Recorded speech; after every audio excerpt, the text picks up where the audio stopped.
Hello, everybody, and welcome to the 9th edition of Poetry Out Loud, the state finals. There are just a few things that I might bring you up on, and maybe you know a lot about this already, but the person who wins today will be going on to the national contest. I believe it's the last 2 days of April, and that will be an all expenses paid trip to Washington, D.C. for the contestant and a chaperone.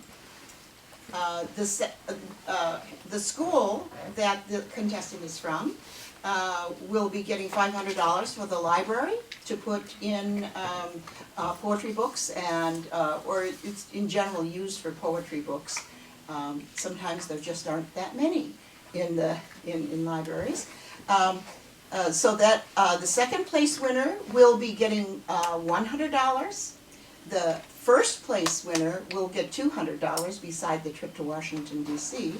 And the school that the second place winner is from will get $200 for poetry books. We don't have our plaques and our awards here yet. We had a mix-up, like maybe the trophy shop was closed today. But we will be getting those sometime today before you leave. You may want to look at your programs, and you'll notice that we will have round 1, break 2, break 3, and there'll be a series of breaks in there, depending on how long this lasts, and it'll be up to our MC to kind of figure out how and when we should take the breaks. He's very good at that. I want to tell you that I'm very excited this year particularly because we have 10 contestants, and the reason why we have 10 rather than 8, other years it was 8, is because we've had a lot more participation across the state. And you might notice that we have people from Rhinelander, from Durand and Menominee, which I spelled wrong. I believe also I have another misspelling. I think it's Rochelle Rapella. And, or Rachel? It's Rachel. It's Rachel, okay. I'm not sure how I did that either. Anyway, and then there's, I probably mentioned this before, that if you have a little slip of a correction that you could see in regards to Ian Wall's poetry. We will start in just a minute here. I want to introduce to you Stan Marcus, who plays guitar.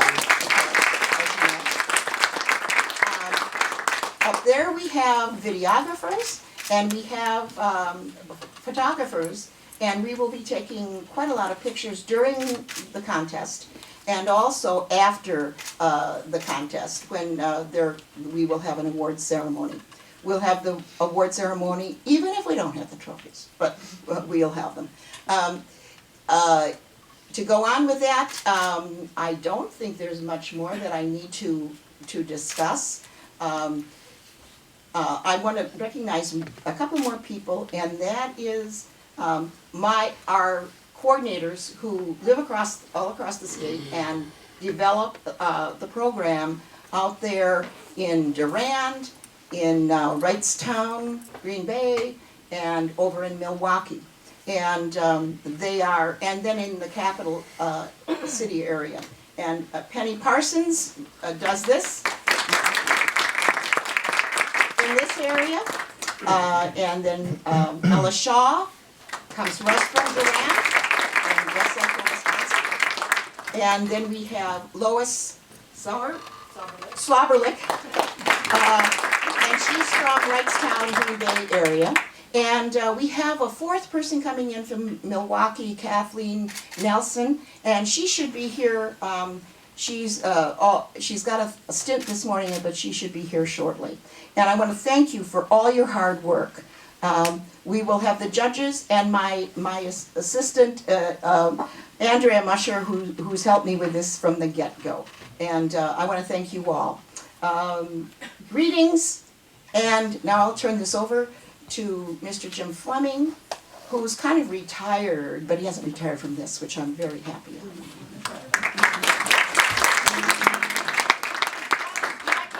That's right. Yes. This is my one and only appearance at this microphone today.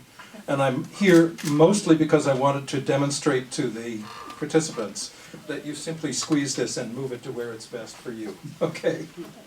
Thank you for coming. I think it's fascinating that there is this much interest in poetry. One of the things that was a pleasure for me was looking through the favorite poets and finding some I didn't know, and I'm glad to have been introduced to them. We have 3 judges here today, one of whom I have worked with for years, Kathleen Dunn. She is now heard on Wisconsin Public Radio in the afternoon for many years. She's been our morning host on the Ideas Network. Oscar Mireles has decided to come back. He liked last year so much. He's been writing poetry for the past 25 years and is the editor of 2 anthologies titled I Didn't Know There Were Latinos in Wisconsin, 20 Hispanic poets. And Willie Ney is here, the executive director of and founder of the Office of Multicultural Arts and the First Wave Spoken Word and Urban Arts Learning Community. That's enough of that. Let's begin. We will, one more thing, sorry. There are some errors in the program in identification of the poetry. Some of them are almost the right title, but not quite. Some of them are the right title and the wrong poet. The good thing is that none of us need to be concerned about that because the people who care know, and they will tell you what it is they're going to read. So we'll start with the first contestant, who is, I believe, it doesn't appear on here, but Claire Bilecki.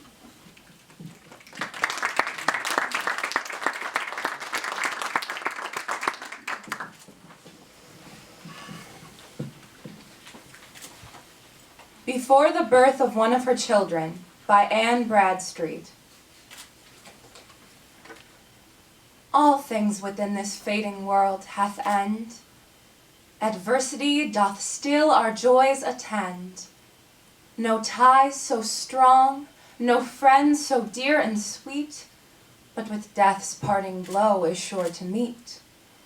The sentence passed is most irrevocable, a common thing, yet oh, inevitable. How soon, my dear, death may my steps attend, how soon may be thy lot to lose thy friend, we are both ignorant. Yet love bids me these farewell lines to recommend to thee, that when that knot's untied that made us one, I may seem thine, who in effect am none. And if I see not half my days that's due, what nature would, God grant to yours and you. The many faults that well you know I have, let be interred in my oblivious grave. If any worth or virtue were in me, let that live freshly in thy memory.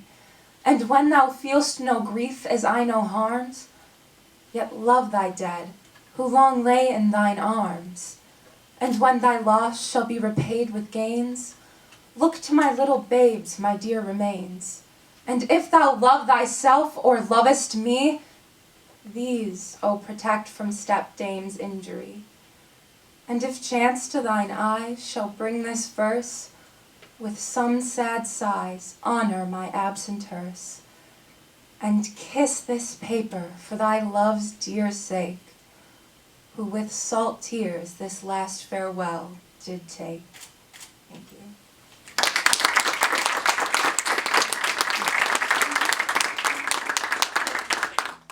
I did want to say, because I hadn't taken the information up with me, that Claire Bilecki is from the Milwaukee High School of the Arts.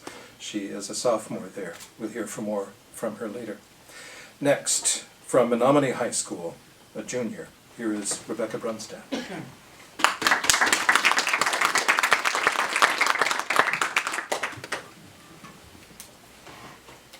Sonnet 18, William Shakespeare. Shall I compare thee to a summer's day? Thou art more lovely and more temperate.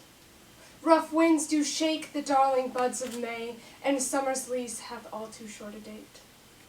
Sometime too hot the eye of heaven shines, and often is his gold complexion dim. But every fair from fair sometime declines, by chance or nature's changing course untrimmed. But thy eternal summer shall not fade, nor lose possession of that fair thou owest. Nor shall death brag thou wanderest in his shade, when in eternal lines to time thou goest. So long as men can breathe, or eyes can see, so long lives this, and this gives life to thee.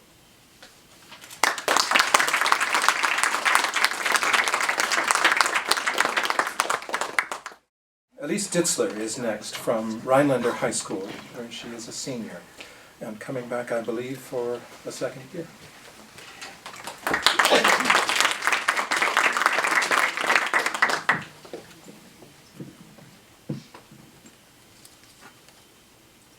The Animals by Josephine Jacobson. At night, alone, the animals came and shone. The darkness whirled, but silent shone the animals. The lion, the man, the calf, the eagle sang Sanctus, which was, and is to come. The sleeper watched the people at the waterless wilderness's edge. The wilderness was made of famine, of thorn, of death.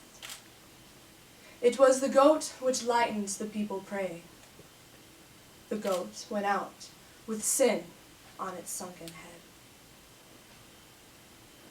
On the sleeper's midnight, and the smaller after hours, from above, below, elsewhere, there shone the animals through the circular dark. The cock appeared in light, crying 3 times, for tears, for tears, for tears.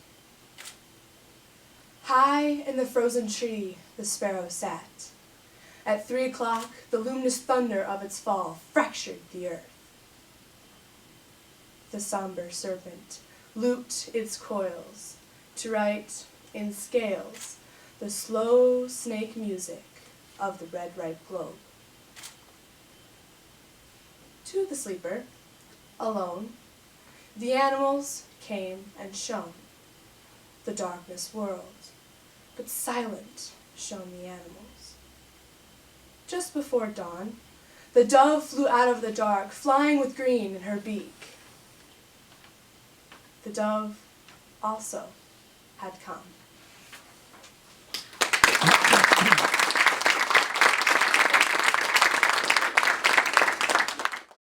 Next, we have a junior from Stoughton High School, Jack Greenwood.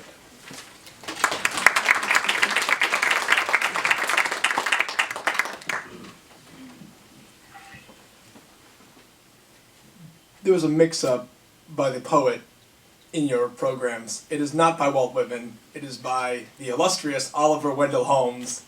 So, don't want to give that credit to Walt, but... Old Ironsides by Oliver Wendell Holmes. I tear her tattered ensign down. Long has it waved on high, and many an eye has danced to see that banner in the sky. Beneath it rung the battle shout, and burst the cannon's roar. The meteor of the ocean air shall sweep the clouds no more. Her deck, once red with heroes' blood, where knelt the vanquished foe, when winds were hurrying o'er the flood and the waves were white below. No more shall feel the victor's tread, or know the conquered knee. The harpies of the shore shall pluck the eagle of the sea. Oh, better that her shattered hulk should sink beneath the wave. Her thunders shook the mighty deep, and there should be her grave.